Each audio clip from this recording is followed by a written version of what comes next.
Do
you smell the orange that's coming from this? Yes, I do. Isn't that nice? It is, very nice.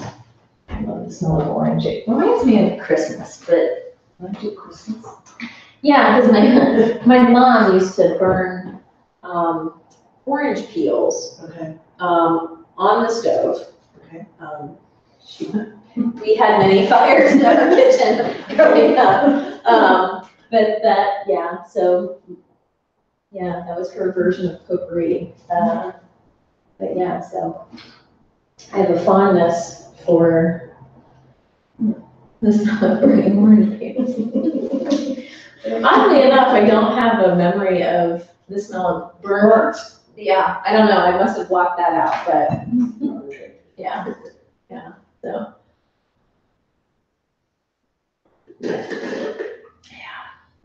And in the midst of writing a letter to someone who really hurt my feelings. Oh, And fortunately, well, unfortunately, I could not do it myself. So I took it with me to my counseling appointment one day. She's like, well, what are you trying to say? And I'm like, this is, and she goes, here. nice. So, but now I just have to tweak it and get the nerve to give it to this person.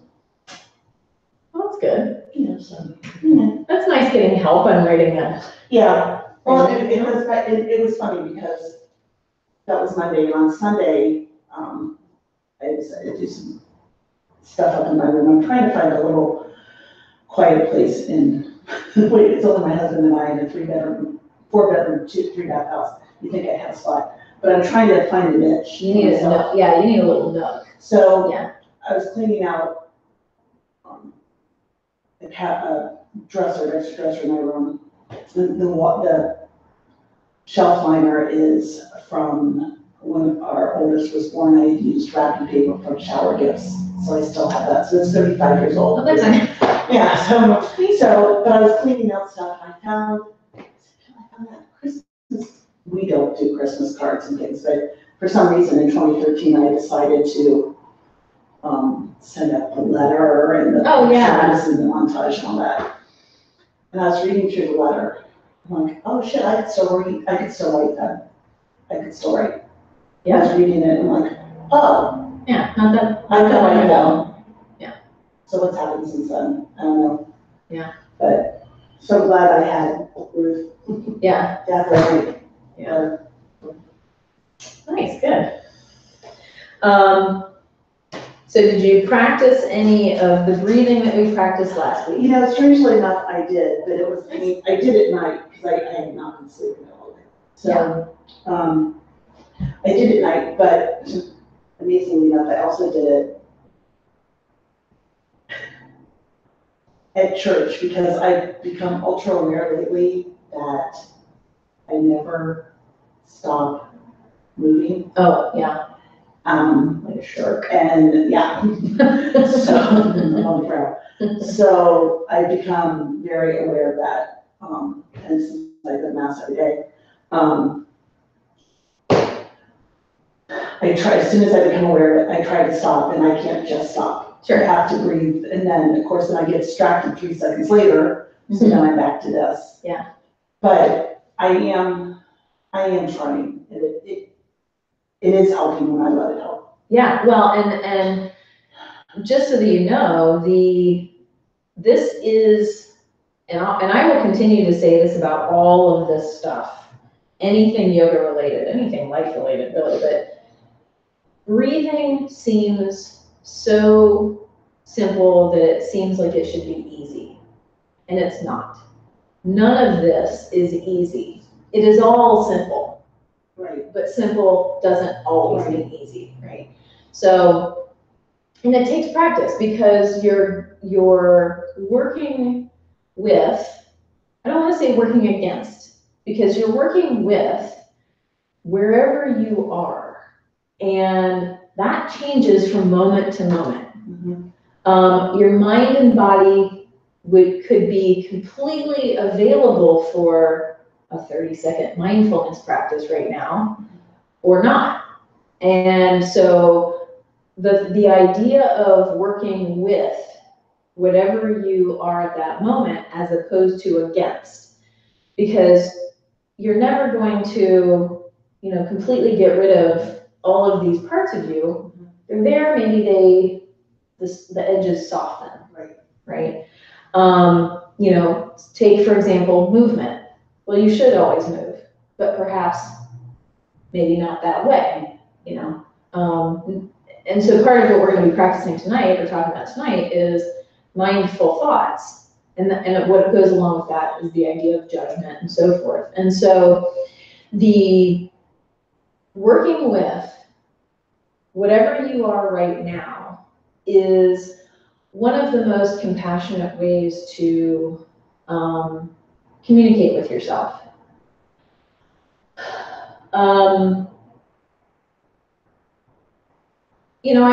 I strive to better myself.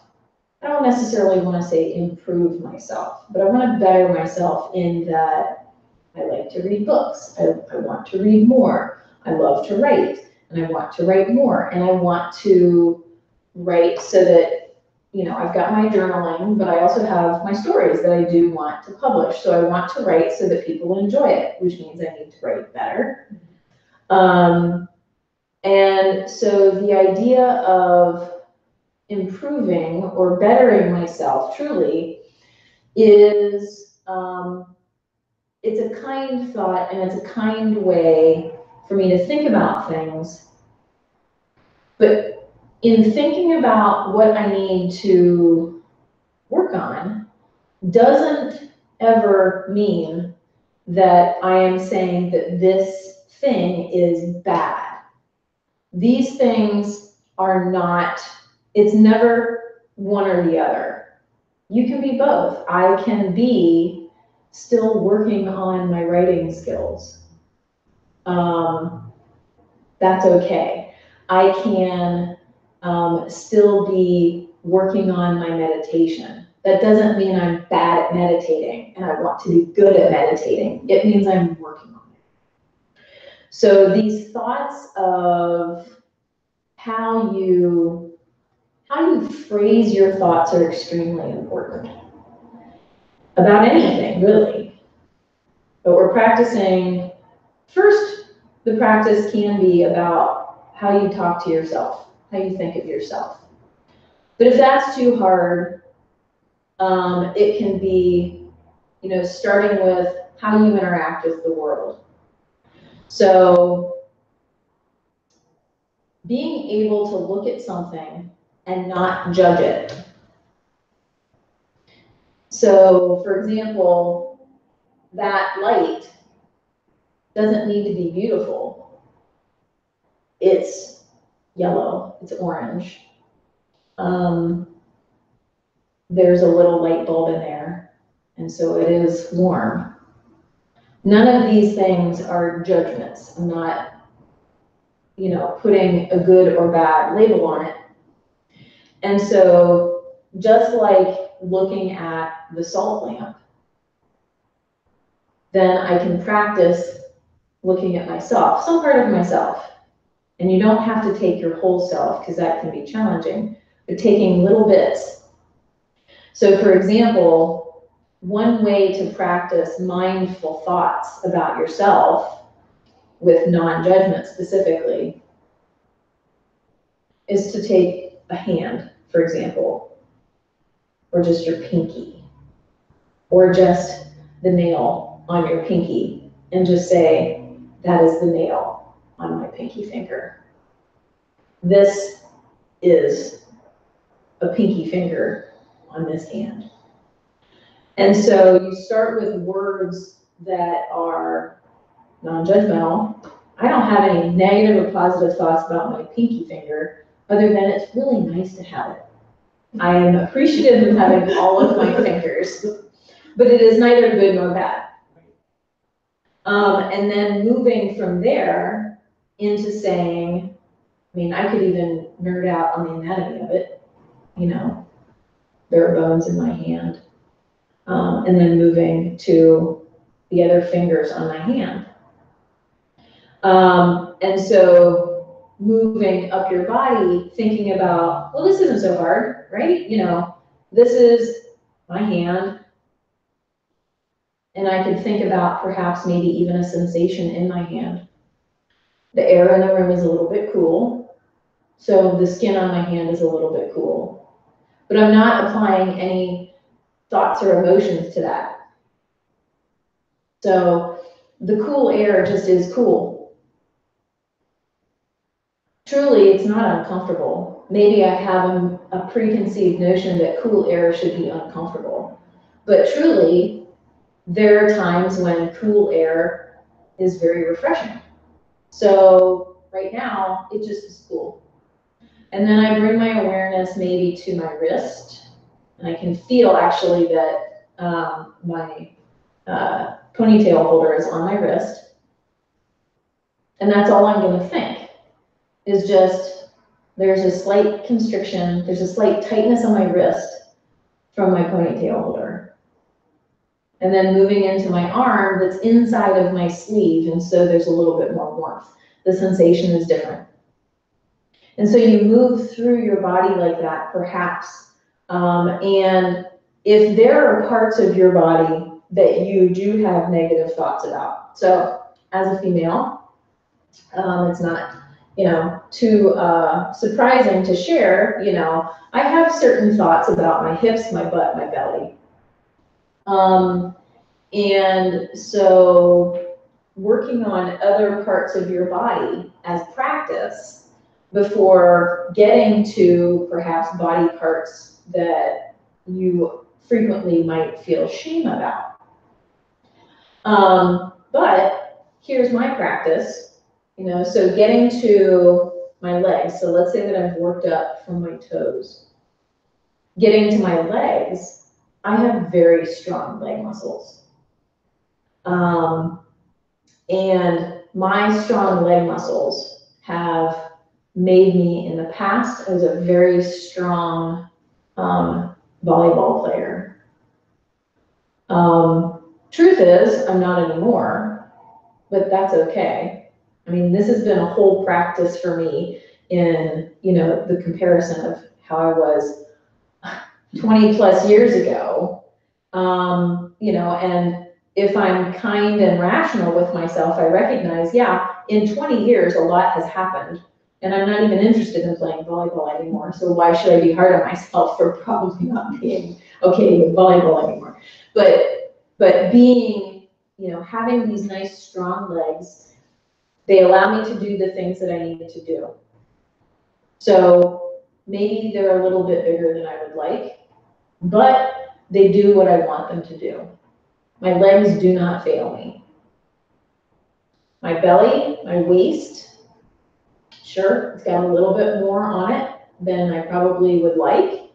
However, I'm still wearing the same clothes. My clothes feel comfortable on my body. I feel comfortable in my clothes. And so moving into a space where I'm probably more sensitive about how I think I look, I do have to practice more compassion. And that takes practice. So this is physical stuff. The practice overall that we're talking about, using yoga terms and Sanskrit specifically, is ahimsa. Ahimsa means non-violence. And ahimsa is, so in yoga, so I'm going to sidebar for a second here. In yoga, we've got something called the 8 limbs of yoga. In Sanskrit, the word ashtanga means 8 limbs. Ashta means 8. And the 8 limbs of yoga are the things that you work on in order to prepare your body, mind, and spirit for working on a breathing exercise, for working on a movement exercise, in order to get you to a seated position for meditation, in order to practice focus and hopefully enlightenment, right? And so one of the first limbs, the first 2 limbs are the yamas and the niyamas. These are the things that are very similar to kind of like the 10 Commandments. These are the things that you do or you do not do. And one of them is nonviolence, meaning like you are specifically not being violent. And you can take this very literally in that you're not inflicting physical harm on somebody else. But also ahimsa, in talking about nonviolence, is not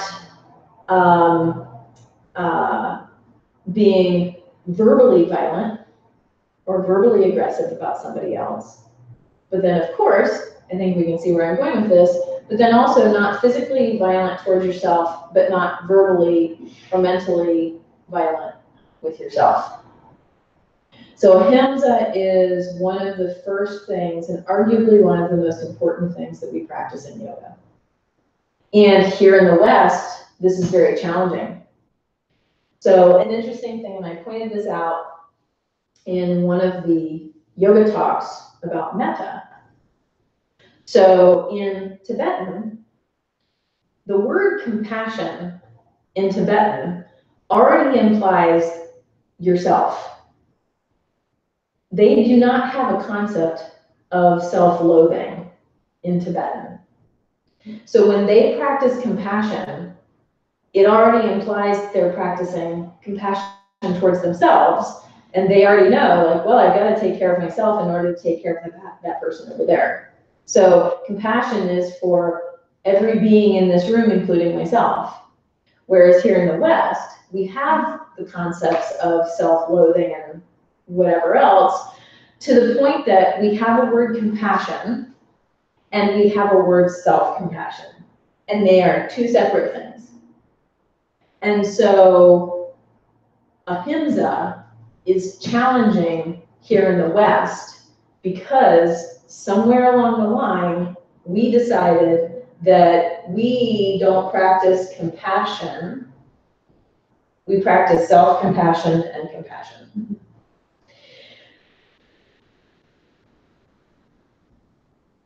And so what I'd like for us to practice tonight is metta again.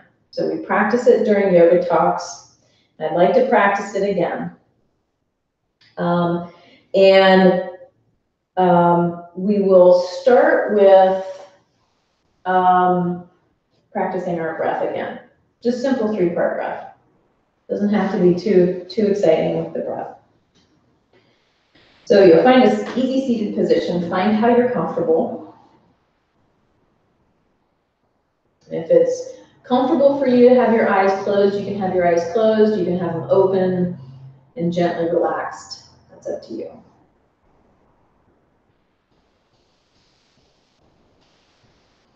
Focus on breathing through your nose.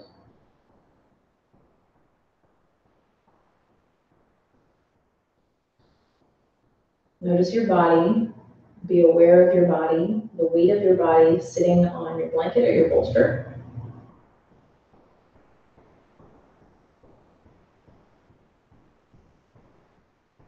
Breathing through your nose, feeling your belly expand, your ribs expand, and your chest rise on your inhale.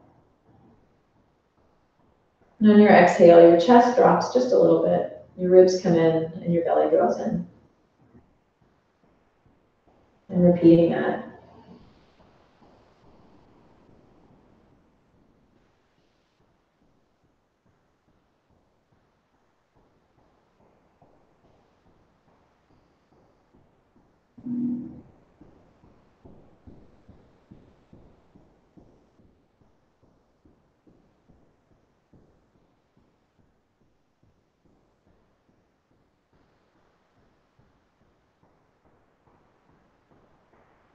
Now let's move into a practice of metta, loving kindness. So we're going to start with metta towards ourselves.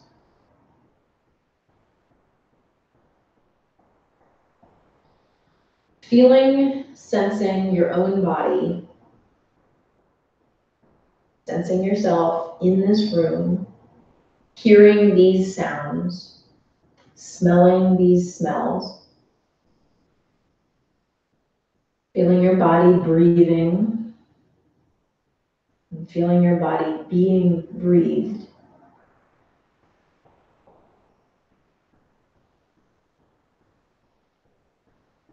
Think to yourself, may I be happy.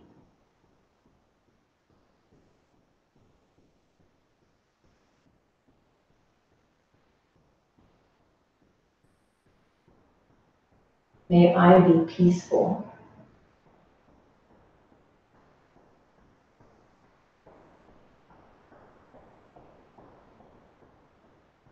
May I be filled with loving kindness.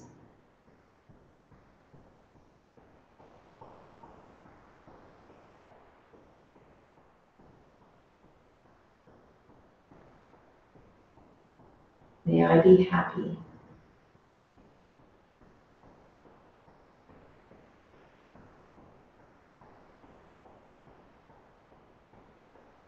May I be peaceful.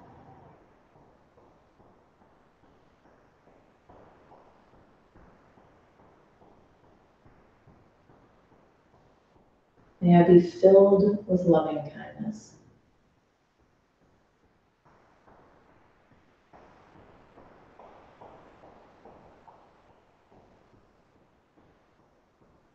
May I be happy.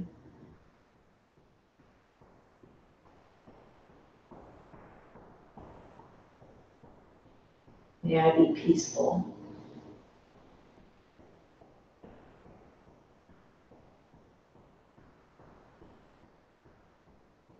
May I be filled with loving kindness.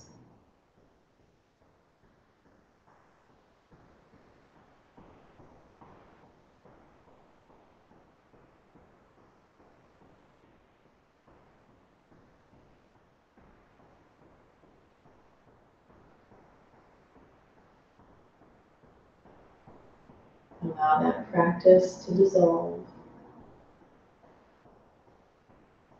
Bring yourself back into the room.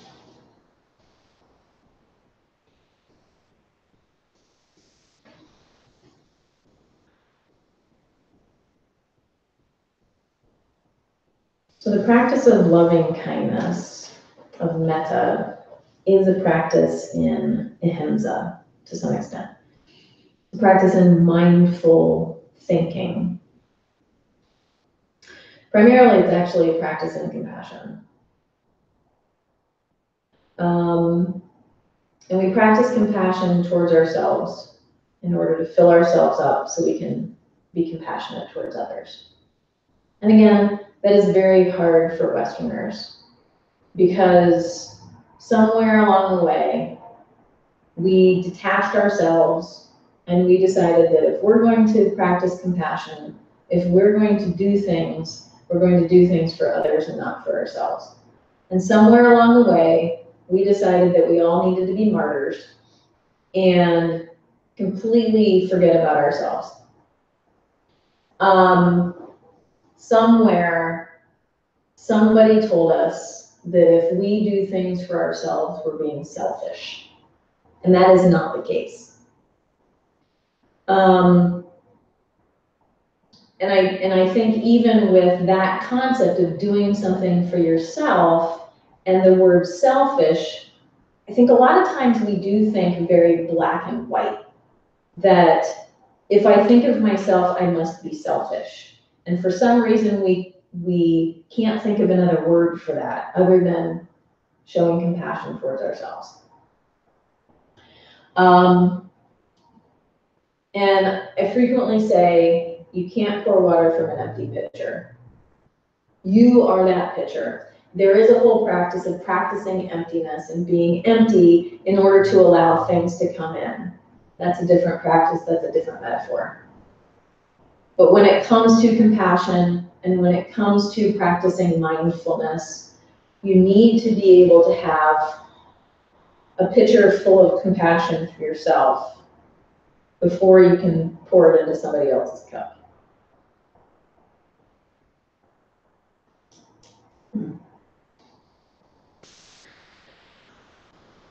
Any thoughts or comments on that? It's hard. Ouch. Yeah, right.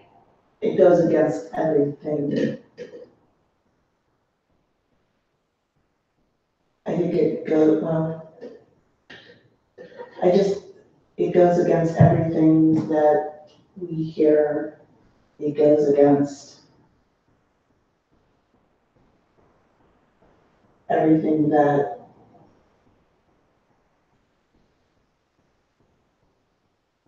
it's easier to have compassion for other people.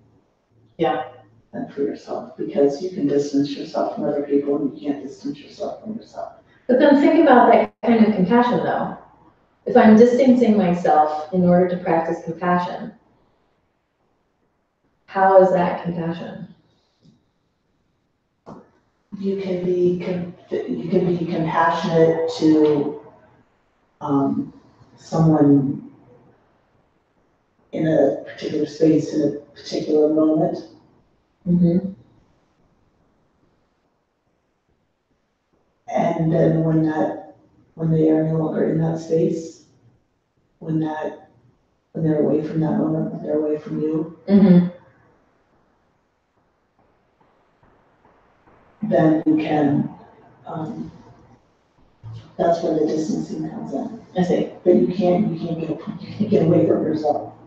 You can't. It's like having a migraine. Yeah.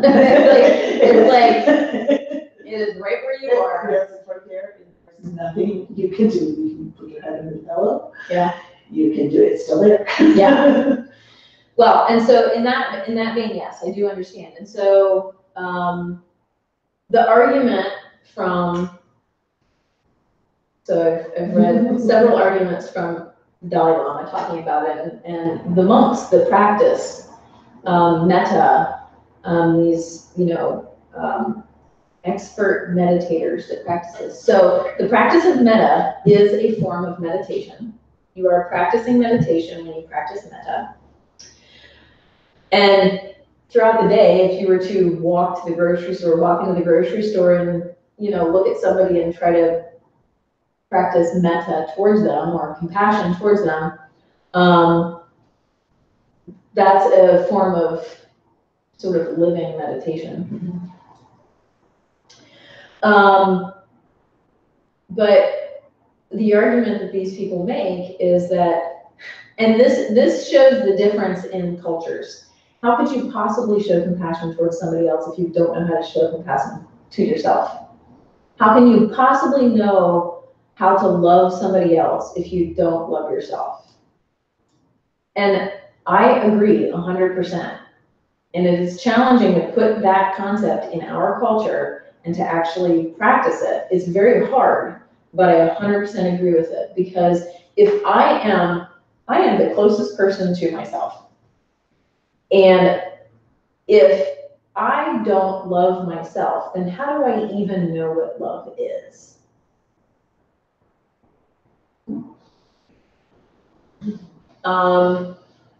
Because in my mind, truly, so I have thoughts and opinions about that statement, but then I also have practical experience and practice with it. So they're two separate things.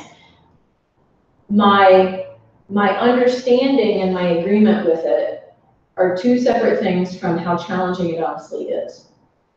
But I do believe that feeling love for somebody, something else, if I don't feel love towards myself, is almost false and is sometimes, in my mind, in my belief, is sometimes a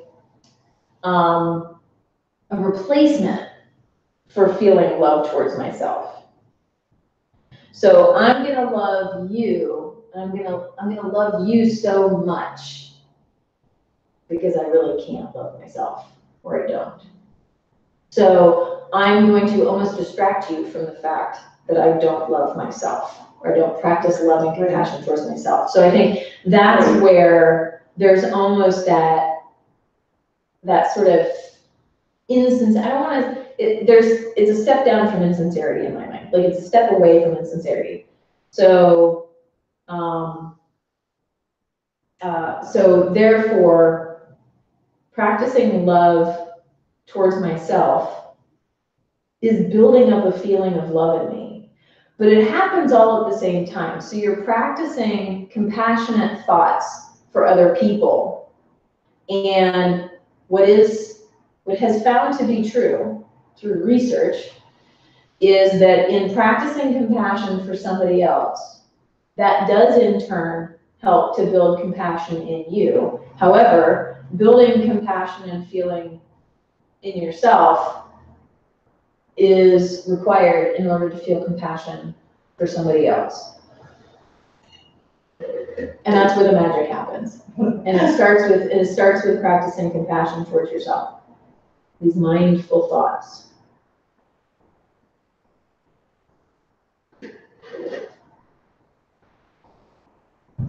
So talking about mindful thoughts, so let's get specific about this.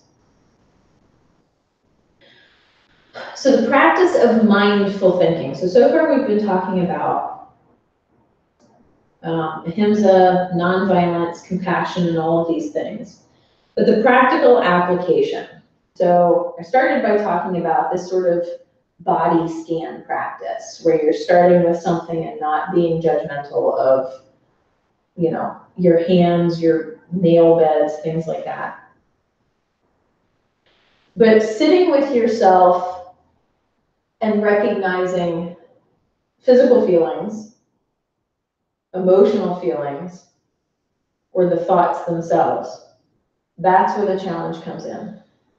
And specifically, depending on who the person is.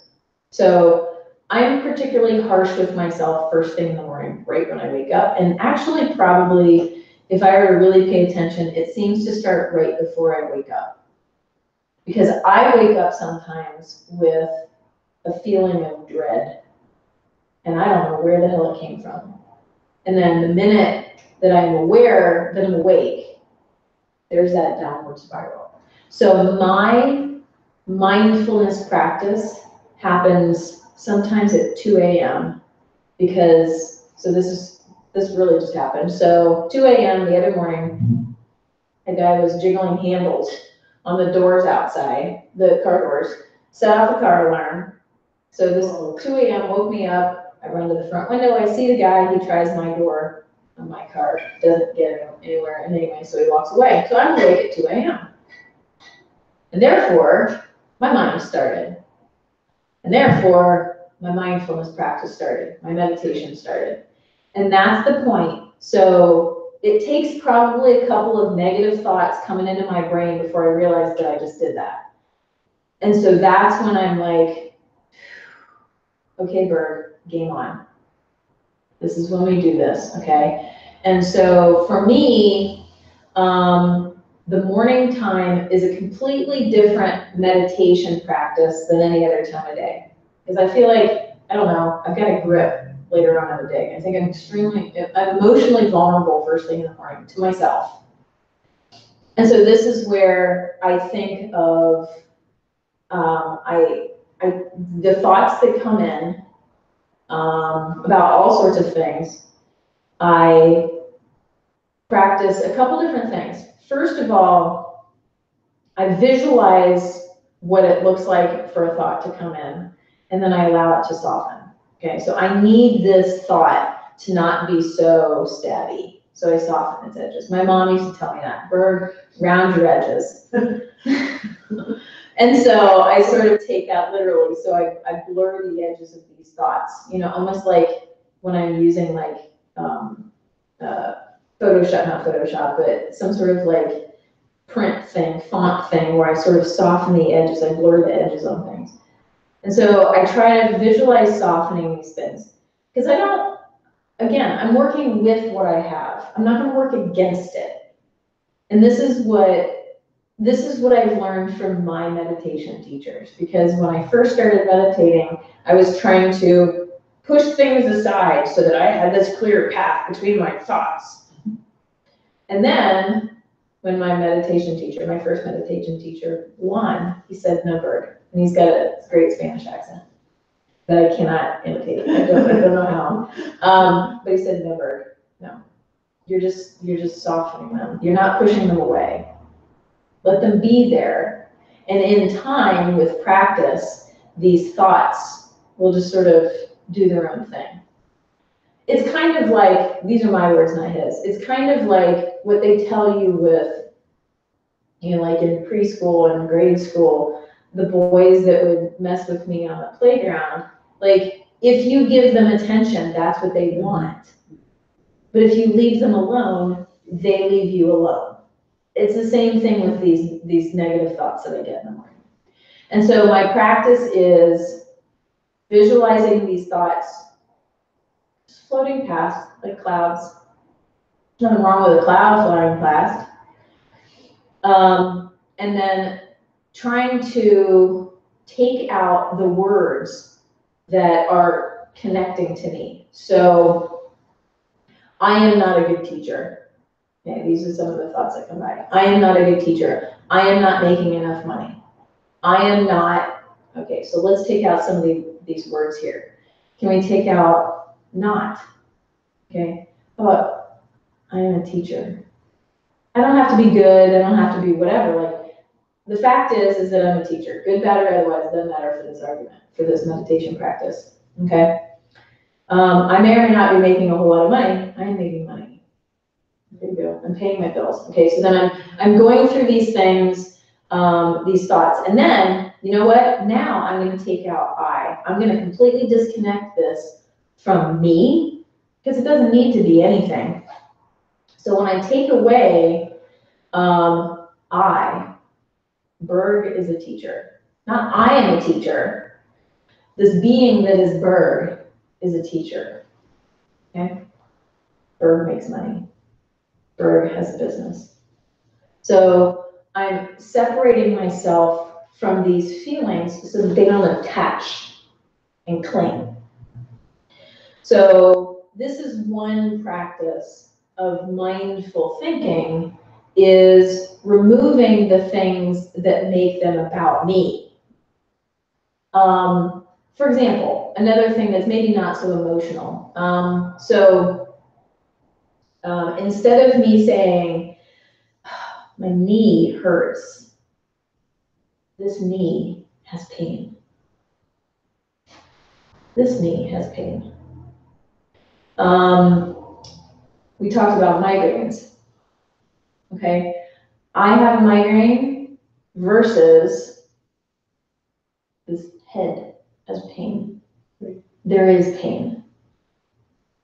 So one practice actually for a mindful way to practice having a migraine is actually, and this is true again, with mindfulness practices, you're not avoiding things. That's the trick, is to not avoid it, because when you avoid something, so this goes counter to the whole thing about the boy on the playground. But when you avoid a negative thought, you're just pushing it over here, but then they're all going to start to build up, and then they're going to come out eventually. So instead of avoiding it, You sit with it. Okay? So, knee pain. Kind of pain. So I change it. I change the narrative. I change the experience. How do I feel this pain? Okay? Where is this pain in this knee? And gradually then, is this because there's injury? Or is this because I probably need to practice stretching a little bit more? With migraine, where is it? And do I feel, is it the right side? Is it in the back of my head? Where is it? Where's the sensation? Then can I visualize the color that I see? So this is actually something I learned a long time ago. I was a little kid. When a friend of my dad's gave me this practice, he said, visualize, close your eyes and visualize what the migraine looks like. And for me, it was a big blob of color. And it was like, I could see it like this shape. And then he said, all right, so visualize it coming together and getting smaller. And it takes time, but you visualize it getting smaller and smaller and smaller. And eventually, maybe it going away.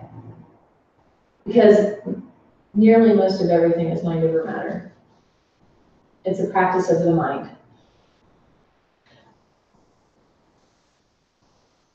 So, taking out the I and the connection to yourself, it's different from dissociating. It's saying that it's you becoming the observer of the thing. So instead of, so there's even a practice, and I am not qualified yet to take somebody through this one, but the idea of saying, when people say, I have cancer. Okay, there are cancerous cells in my lungs, how about that? Or, something, so this is why, I have not had a practice in this, but there is a whole practice of not saying, I have diabetes. So it's not denying that the thing exists. It's simply a practice of observing it and looking at something differently in order to work with it. So if I can observe my migraine or whatever my challenge is, or it doesn't have to be a challenge. If I observe my happiness, if I want to, then it allows me to be a little bit more of a participant. And it's not necessarily about being in control, but recognizing that I can support it differently. I can interact with something differently if it's not so embedded in my cells. So I have a very mental visual way of working with things. And so, everybody's got their own way of seeing thoughts, feeling thoughts, experiencing things. And so however you can take the I out of stuff, that's when you'll be able to, see it differently, work with it differently. What if, so I'm the exact opposite of you, it's mornings, I'm okay. Yeah. Right about now? Mm-hmm. So what do you do when it's a really general feeling, I am a failure?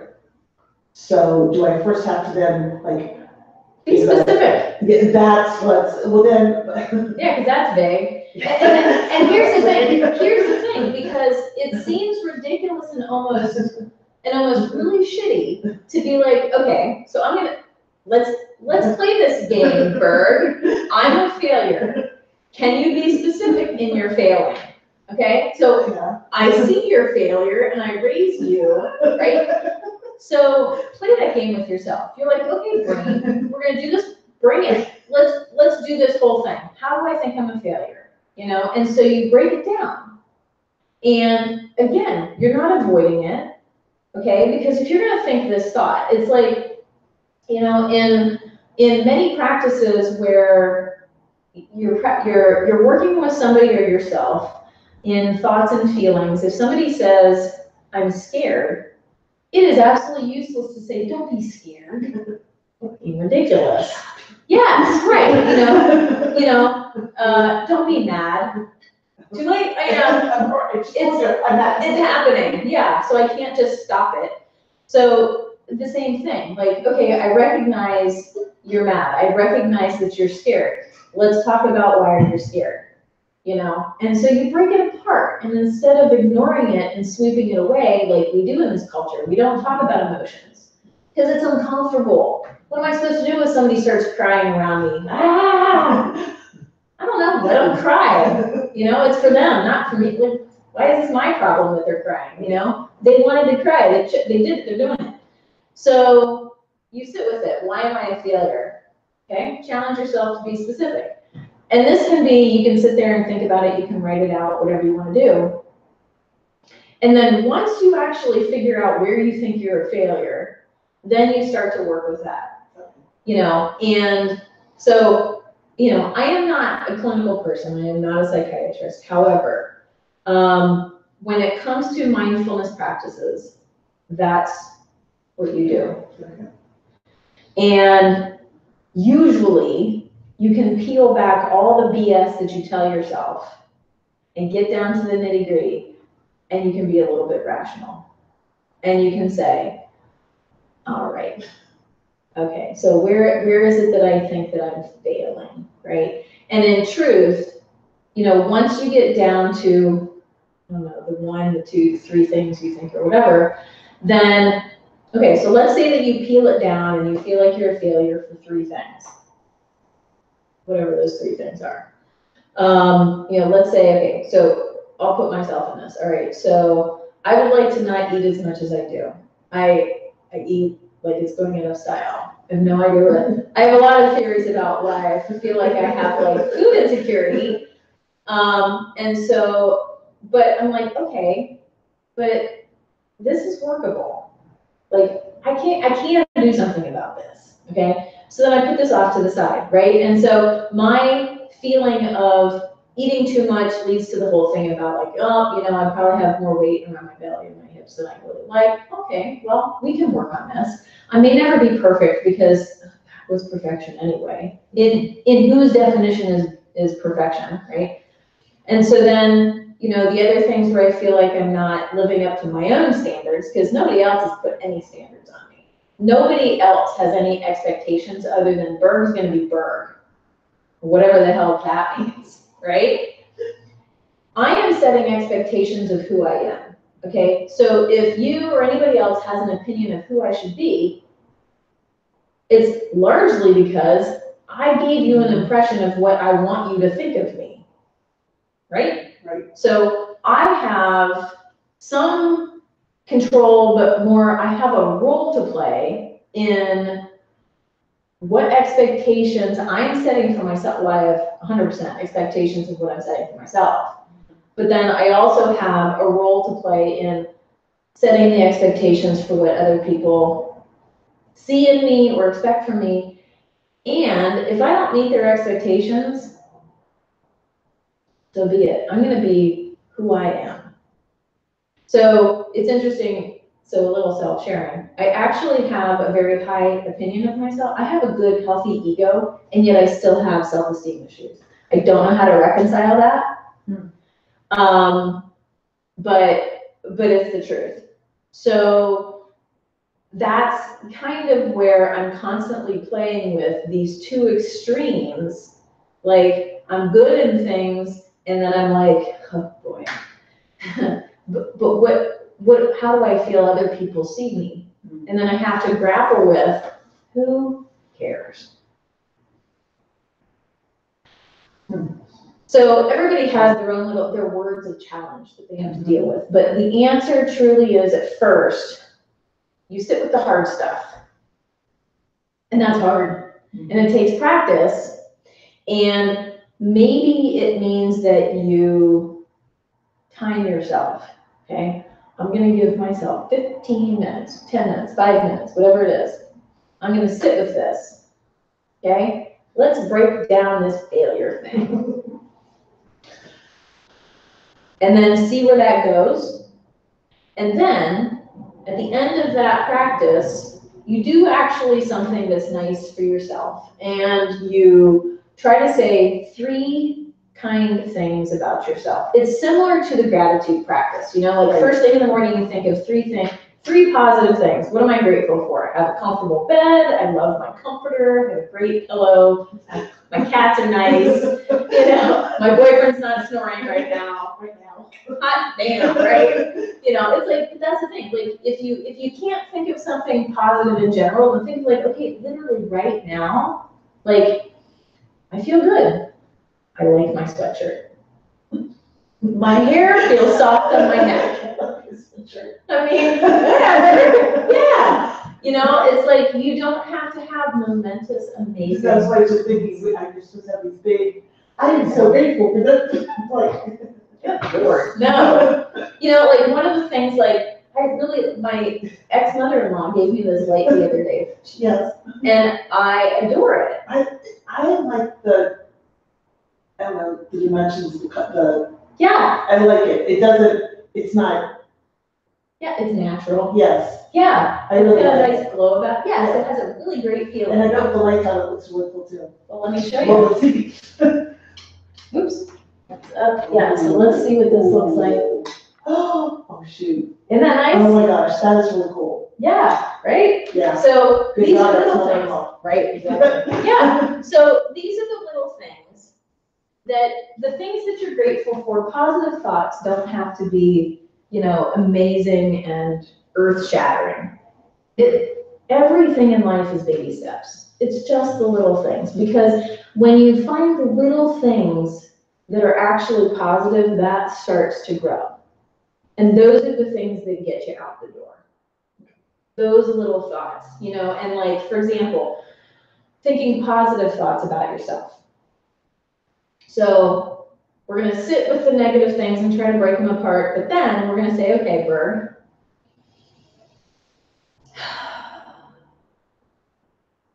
you have nice skin. Okay?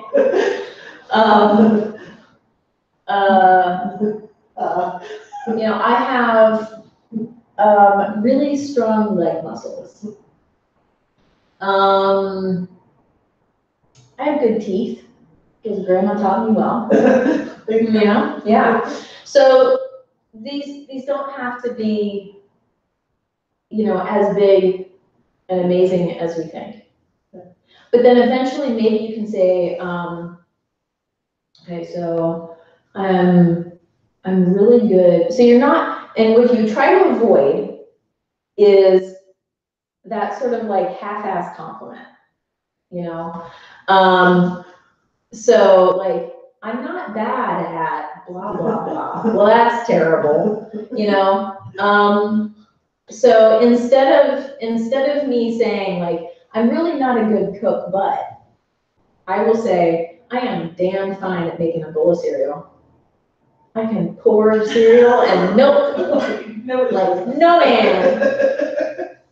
So those are the things that you're practicing, is avoiding the negative words, changing the narrative, and sticking with that. And here's the thing. So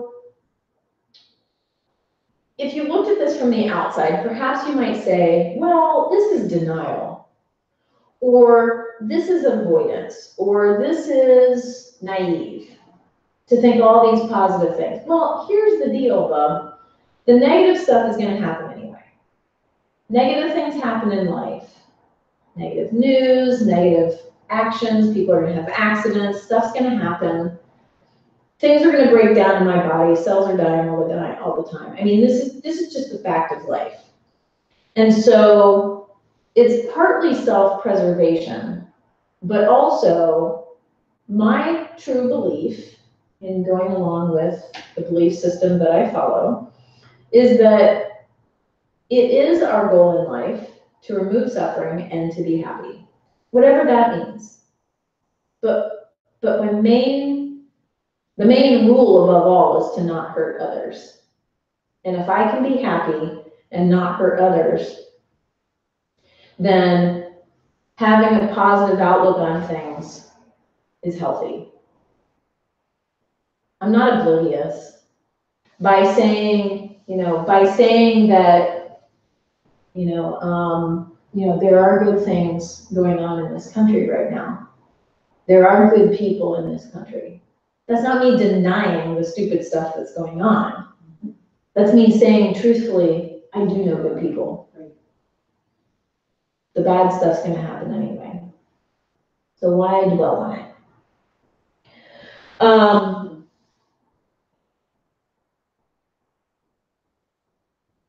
And yes, again, I do also recommend writing stuff down if you can, because it's interesting to look back on if you're one of those types of people.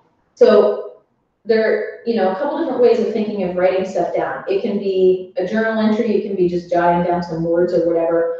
Maybe you have the intention of going back and looking at it, or maybe you have the intention of, for me, writing stuff down is literally pulling it out of my head. And usually when I spend the time to write it all out on a piece of paper, I've exhausted myself to the point that that thing is probably gone now.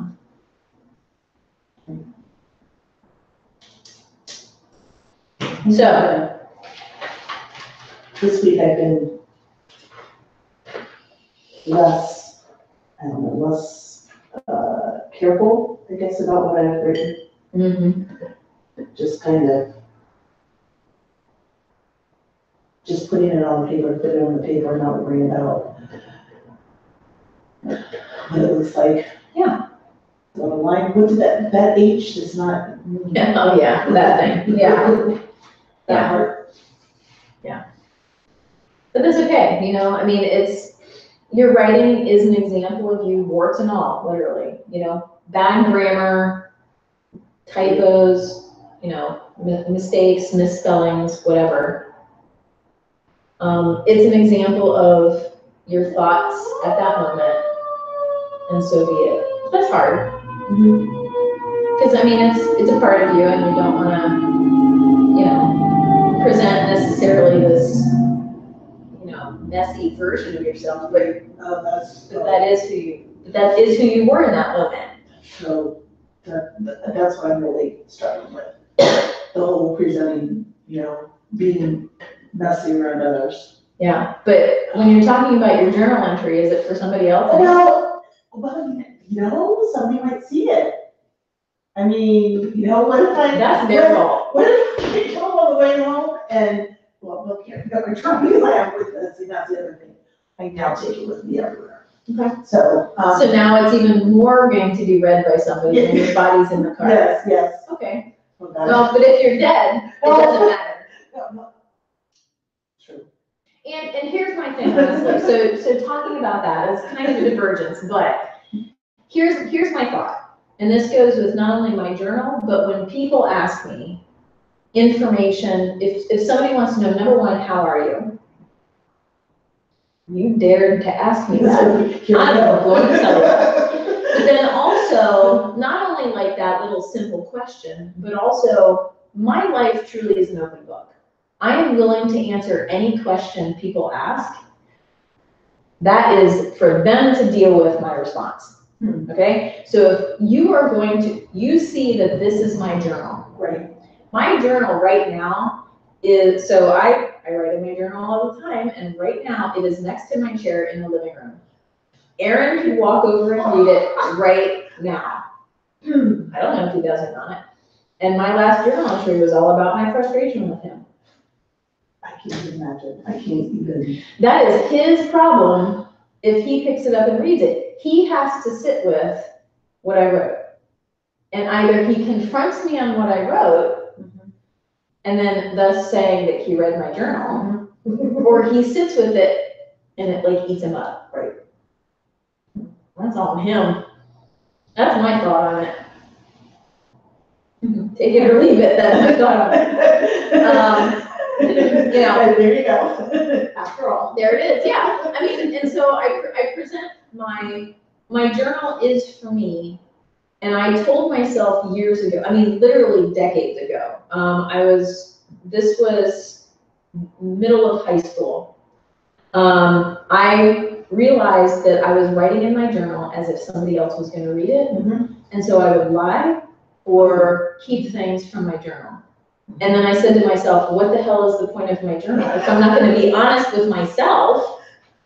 And, you know, no, I don't go back and I don't really go back and read my journals, but it's therapy for me to read them down. Yeah. There are some though that I've burned and gotten rid of because I wanted that time in my life gone. Yeah. Because I don't want to look back on Right. that. Yes. And so that was therapy in and of itself. Writing it was therapy, getting rid of them was therapy. But I made a promise to myself, I don't know how many years ago that was, and I said that I will be honest and I will write all of it in my journal. Because otherwise, what is the point? And I will write stuff that's meaningful in my journal. Instead of like, today it snowed. the cats went outside and that's nice. Nobody gives a shit. And that, yeah. Boy, those cats are cute. Yeah, they are. So yeah. So that was my promise to myself that I would be honest in my journals. And it's helped. It's hard. It's hard. And I'm trying not to get back, well, I think it's just because I'm struggling with writing. I try, sometimes I get to, if I'm speaking about someone else or about a situation, become too literal. And I get caught up in the mood. Like, oh, sure. Okay, and he said, and then we, it's like, yeah. And when you get to the bottom, none of that, I mean, all of it Doesn't can be matter. summed up like in one sentence. Yes, but I do the same thing where I feel like and I even do this with talking, if I don't tell you every damn thing that happened today, I feel like I'm lying. Mm-hmm. But then Aaron's like, good Lord, Bert, I really don't care about that part. Get to the part that you really want to tell me about. Yeah. But I feel like if I didn't tell you all of it, like, then I'd be lying about the whole story. Because there's a whole story. There's a whole day that happened. Yeah. And Well, it's like listening to Bill was like, so then, yeah, in the first quarter, like in the second minute of the Xavier game, and so we got the ball down part, and I'm like, oh my God. so, you know, both the boys live in Montana, and he doesn't have anyone to share this. So you get to suffer with his sports. Yeah. And I go, And that's and in my, I'm like, but then I did the same thing to him. Of course. And that is love. That is sharing the suffering. So in relation to all this that we just talked about, so this is a nice segue to next week, we're going to talk about mindful speaking. Okay. And go from there. So, yeah. All right. So I have a question. Yes. Is it natural not to be able to sit like this, like this, like this? Okay. Yeah. Okay, so in class center, I can't.